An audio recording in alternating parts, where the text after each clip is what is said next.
Bonjour à tous, ici Thomas Montigny à l'InfoCO et aujourd'hui je vais vous parler du Super Bowl. Donc c'est la 58e édition du Super Bowl qui pourrait attirer une foule de plus de 100 millions de personnes sur les écrans.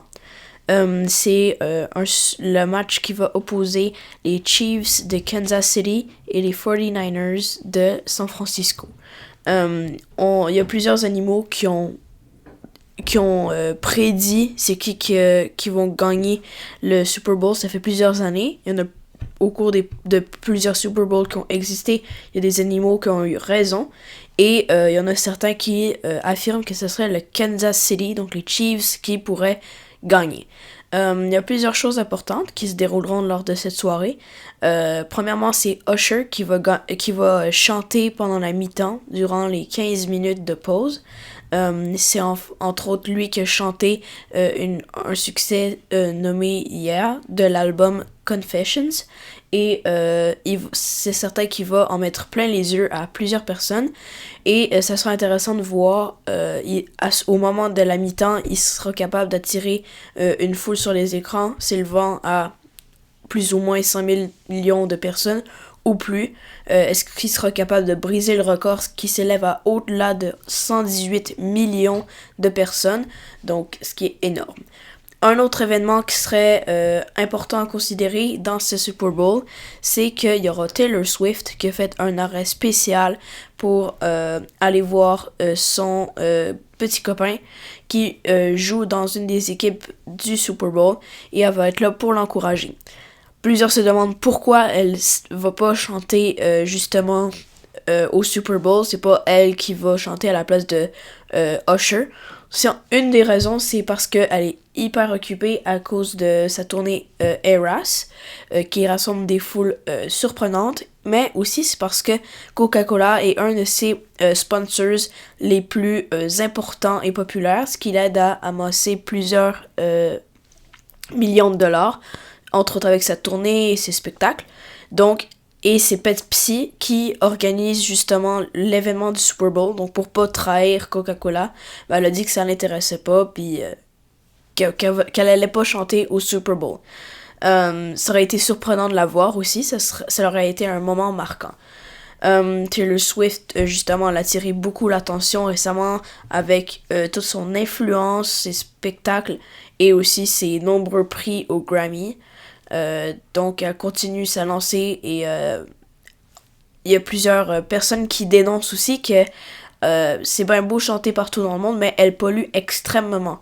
L'avion privé qu'elle a pris pour se rendre de Tokyo, sa dernière tournée jusqu'à maintenant, pour se rendre au Super Bowl, c'est 90 000 kilos de CO2 qui ont été émises seulement à l'aide de ce vol qui a traversé 9 fuseaux horaires.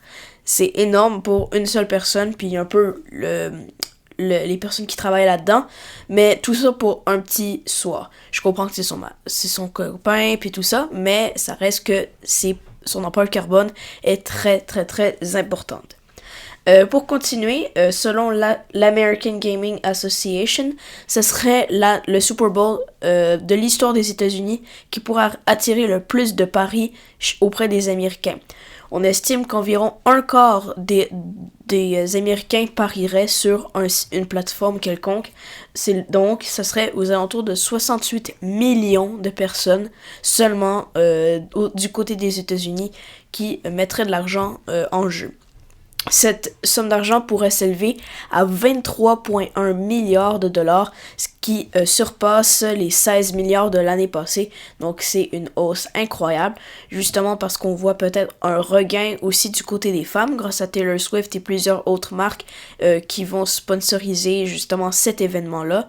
Donc on voit qu'il y a un public c'est moins averti. Donc avant c'était ça ciblait un public plus cible, peut-être des gens qui ont plus l'intérêt sportif. Maintenant les gens qui vont écouter le Super Bowl, c'est pas nécessairement des gens qui sont intéressés par le football habituellement, mais là c'est un événement à l'international, sportif et important, donc ils vont vraiment chercher un auditoire au-delà du nord-américain, donc ils vont essayer de chercher des vues du côté de l'Europe aussi, ce qui pourrait les aider.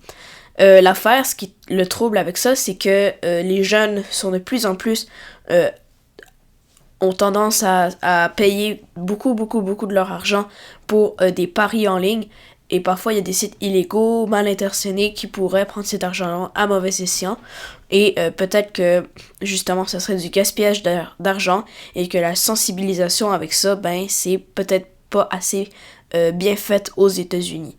Ça va être un match toutefois très intéressant avec des joueurs étoiles. Et ça montre à quel point c'est un sport qui touche la culture américaine, un des sports fondamentaux du pays.